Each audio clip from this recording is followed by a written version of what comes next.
அதிமுக மூத்த தலைவர் திரு செம்மலை தொடர்பில் இருக்கிறார். பிரதமர் நரேந்திர மோடி முதுகில் குத்தியவர் எடப்பாடி பழனிசாமி என்கிறார் Thiru Annamalai. Your response mister Semmalai. அதாவது யாரை முதுகில் குத்தினார்கள் என்பது நாட்டுக்கே தெரியும்.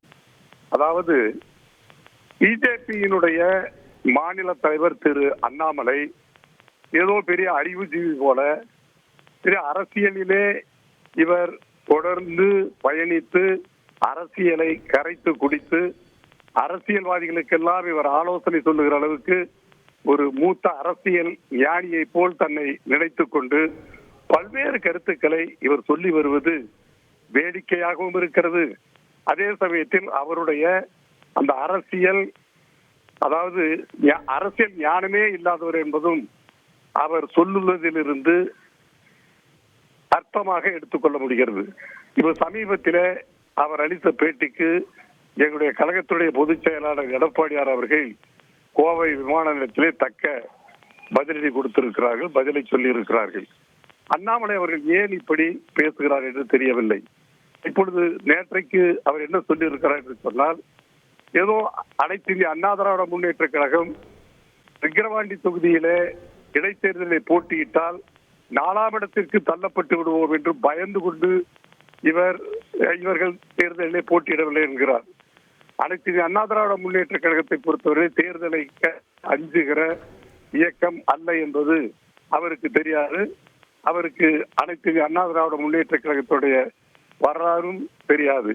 அதே போல இப்பொழுது என்ன சொல்கிறார், விக்கிரவாண்டி இடைத்தேர்தலிலே அனைத்து இந்திய அண்ணா திராவிட முன்னேற்ற கழகத்துடைய வாக்குகள் பாமகவுக்கு, பிஜேபி கூட்டணிக்கு, அதாவது பாமகவுக்கு தான் விழும் என்று சொல்லுகிறார் என்று சொன்னால் நான் பகிரங்கமாக கேட்கிறேன், அண்ணாமலைக்கு வெட்கம் இல்லையா, சூடு சொரணை இல்லையா? இவர் இந்த வார்த்தையை எப்படி உச்சரிப்பதற்கு அவருக்கு வாய் வருகிறது, நாக்கு சுழல்கிறது என்பதை அவர் எண்ணி பார்க்க வேண்டும். எப்படி அனைத்து இந்திய அண்ணா திராவிட முன்னேற்ற கழகத்தின் வாக்குகள் எப்படி பிஜேபி கூட்டணிக்கு பாமகவுக்கு விழும் என்று ஏன் சொல்லுகிறார்? கேவல வெட்கமாக இல்லை, நாங்கள் தேர்தலை புறக்கணித்து விட்டோம் என்பதற்காக எங்களுடைய வாக்குகளை, எங்களுடைய ஆதரவு வாக்குகளை பெறுவதற்கு ஏன் இந்த தந்திரத்தை, இந்த கெஞ்சலை ஏன் அவர் முன்வைக்க வேண்டும்? இந்த வார்த்தை நாம் தமிழர் வைக்குது, திராவிட முன்னேற்ற கழகம் வைக்குது, அவங்க மேல இப்படி பாய மாட்டேங்கிறீங்களே ஏன்? அவர் உங்க மேல வைக்கக்கூடிய குற்றச்சாட்டு நீங்க திமுகவுக்கு பி டீம் போல செயல்படுறீங்க அப்படின்னு. அதாவது நான் கேட்கிறேன், இவருக்கு பதில் தான் நாங்கள் சொல்லுகிறோம். திமுக இப்படி சொல்லவில்லை. அவர்கள் பெருந்தன்மையாக என்ன சொன்னார்கள், இதே பொன்முடி என்ன சொன்னார், இதே வேலு என்ன சொன்னார், அனைத்து இந்திய அண்ணா திராவிட முன்னேற்ற கழக வாக்குகள் எங்களுக்கு விழும் என்று எதிர்பார்க்கிறோம் என்று எதிர்பார்ப்பை அவர் வெளியிட்டார்கள். அதே போல நாம் தமிழர் கட்சி எங்களுக்கு அவர் தொடர்ந்து அம்மா காலத்திலிருந்து ஆதரவு கொடுத்து வந்ததை வைத்துக் கொண்டு இந்த தேர்தலே அவர்கள் போட்டியிடாததால் எங்களுக்கு அவர்கள் வாக்களிப்பார்கள் என்று நாங்கள் நம்புகிறோம் என்ற ஒரு நம்பிக்கையை வெளியிட்டார். காரணம், அவர் ஏற்கனவே எங்களுக்கு ஆதரவு அளித்ததை சொல்லி. ஆனால் இவர் கேட்பது உங்களோட அணுகுமுறையை பாருங்களேன். திமுகவை ஒரு பெருந்தன்மையான கட்சியா பாக்குறீங்க, அண்ணாமலை வெட்கம் இல்லையா, சூடு இல்லையா, சொரணை இல்லையான்னு கடுமையான வார்த்தைகளை பாக்குறீங்க. உங்களோட பரம வைரியா இருந்த திமுக எப்படி அணுகுறீங்க? உங்களோட கூட்டணியில இருந்த பாஜகவை, பாமகவை எப்படி அணுகுறீங்க? சோ அது அண்ணாமலை சொல்றதை நீங்க விண்டிகேட் பண்றீங்களோ? இல்ல, விண்டிகேட் பண்ண நான் சொல்றேங்க. அதாவது வார்த்தைக்கு வார்த்தை.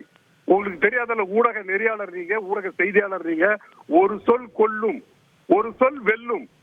அதாவது எதிரியாக இருந்தால் கூட அந்த சொல்லுக்கு சொல், அவர்களுடைய வார்த்தைக்கு பதில் வார்த்தையாக நாகரிகமாக அவர்களுடைய பதில் எப்படி என்ன வார்த்தை உபயோகிக்க அந்த வார்த்தையை தான் நாங்கள் உபயோகிப்போம்.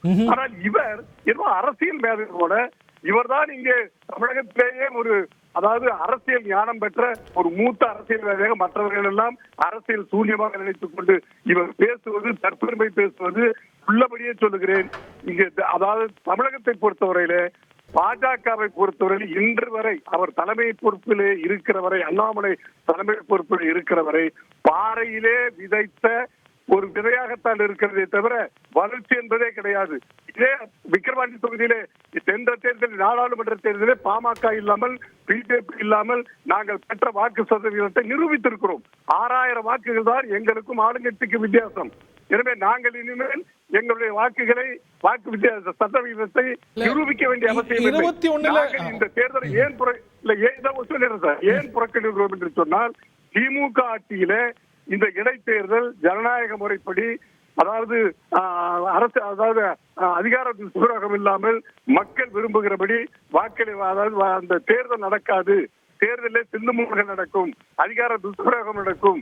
அதாவது ஈரோடு கிழக்கில் நடந்ததை போல, திருமங்கலத்தில் நடந்ததை போல, சென்னை கார்பரேஷன் சென்னை நடந்ததை போல, அதாவது தமிழ்நாட்டில் இவர்கள் ஆட்சியில கோஆபரேட்டிவ் கூட்டுறவு சங்க தேர்தலை எப்படி நடத்தினார்களோ அப்படித்தான் இந்த தேர்தலை நடத்துவார்கள்.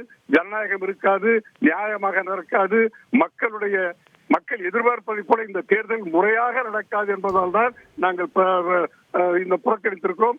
எங்களுடைய இலக்கு 2026 சட்டமன்ற தேர்தல் தான். அதிலே நாங்கள் எங்களோடு இணைந்து செயலாற்றுகிற அந்த கூட்டணி கட்சிகள் எல்லாம் போட்டியிட்டு வெற்றி பெற்று எங்களுடைய எடப்பாடியாருடைய தலைமையில் ஆட்சி அமைத்து எடப்பாடியாரை முதலமைச்சராக்குவதுதான் எங்களுடைய இலக்காக, எங்களுடைய நோக்கமாக இருக்கிறதே தவிர அண்ணாமலை எல்லாம் எங்களுக்கு ஒரு பொருட்டே அல்ல. செய்திகளை உடனுக்குடன் தெரிந்து கொள்ள உடனே சப்ஸ்கிரைப் பண்ணுங்க.